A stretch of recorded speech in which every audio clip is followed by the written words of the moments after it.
Barkhola multipurpose হল প্রাঙ্গণে উন্নয়ন খণ্ডের পক্ষ থেকে নবনির্বাচিত বিধায়ক কিশোরনাথকে সংবর্ধনা।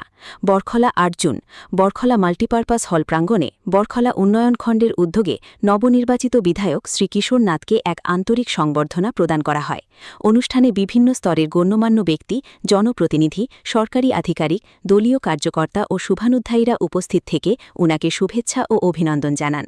অনুষ্ঠানে উপস্থিত ছিলেন জেলা পরিষদের চেয়ারম্যান শ্রী কঙ্কর নারায়ণ শিকদার, বিডিও শ্রীমতী রশ্মিনা পারভিন, বিভিন্ন সরকারি কর্মকর্তা, বিশিষ্ট ব্যক্তিবর্গ, দলীয় কার্যকর্তা ও শুভানুধ্যায়ীরা। সংবর্ধনা গ্রহণ করে কিশোরনাথ সকলের প্রতি আন্তরিক কৃতজ্ঞতা প্রকাশ করেন।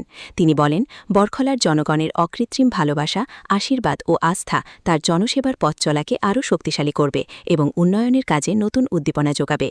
তিনি আরও বলেন, জনগণের প্রত্যাশা পূরণে এবং বরখলার সার্বিক উন্নয়ন, জনকল্যাণ ও অগ্রগতির লক্ষ্যে তিনি নিষ্ঠা, সততা ও দায়িত্ববোধের সঙ্গে নিরলসভাবে কাজ করে যাবেন। সৌহার্দ্যপূর্ণ পরিবেশে অনুষ্ঠিত এই সংবর্ধনা অনুষ্ঠানটি উপস্থিত সকলের মধ্যে উৎসাহ ও উদ্দীপনা সঞ্চার করে।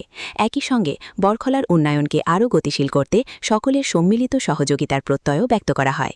প্রশংসনীয়। বরখলার প্রতিটি অঞ্চলের পরিকাঠামো উন্নয়ন, শিক্ষা, স্বাস্থ্য এবং সামাজিক কল্যাণে আপনার অবদান ছিল উল্লেখযোগ্য। আসামের সর্বকালের সর্বশ্রেষ্ঠ মাননীয় মুখ্যমন্ত্রী ডক্টর হিমন্ত বিশ্ব শর্মা মহোদয়ের বলিষ্ঠ গতিশীল নেতৃত্বে এবং আপনার সুদক্ষ পরিচালনায় বরখলা সমষ্টি আগামী দিনে উন্নয়নের এক নতুন দিগন্তে পৌঁছাবে, এই বিশ্বাস আমাদের দৃঢ়। স্পেশালি আমি বলছি যে আমাদের এসএনজির যারা মহিলারা, মায়েরা, দিদিরা যারা রয়েছেন, ওনারা ব্লকে আসেন কোনো কাজের জন্য, অনেক দূর থেকে আসতে হয়। একদিন আসতে হলে ওনাদের অটো ভাড়া, বাস ভাড়া, কিছু বাস তো এখানে নেই, অটো ভাড়া 500-1000 টাকা লেগে যায়। কল্পনা ৰচিছে আৰু যিমানখিনি সপোন আছে সেইখিনি যাতে সপোনখিনি কি কৰিব পাৰে, আৰু তাৰ কাৰণে আমি আমাৰ প্ৰশাসনৰ ফালৰ পৰা যিমানখিনি সহায় আৰু সহযোগিতা লাগে আমি সদায় প্ৰদান কৰিম।